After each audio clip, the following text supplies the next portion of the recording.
Okay, you can see we're set up for our load test, and a couple things I want to point out. Our battery is connected to our inverter via these heavy gauge copper wires.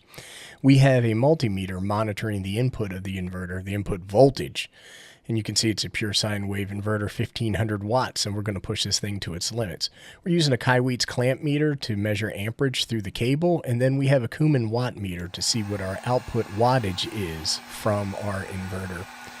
So here you can see with the heat gun, we are at 116 amps of draw, and we're pulling 1,212, give or take, watts. That's what it's on its high setting. So let me go ahead and bump this down to its low setting and see what we get. And here we are drawing around 55 to 60 amps out of the battery, and we are pulling 600 watts. So the battery can discharge a high current like that. Let's go back up to high, and it has no problem toggling back and forth.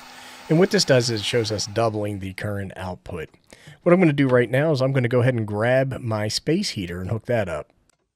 Okay, here we are with the space heater, and we're going to go ahead and we're going to plug that into the 𝐾𝐻 watt meter.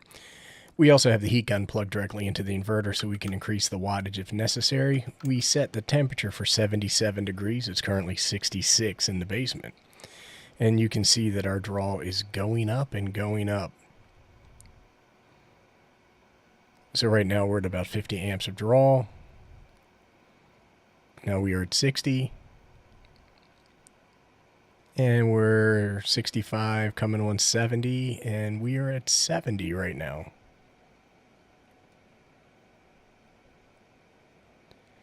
Okay, now we're at 72, and what I like to do for fun is kick on the heat gun. And now we are pulling around 140 amps of current out of the battery. The watt meter is inaccurate because it's not including the heat gun right now. Oh, and we just tripped the inverter. Let's go ahead and reset everything. All right, we're back in business and everything's up and running. Let's go ahead and turn the space heater back on.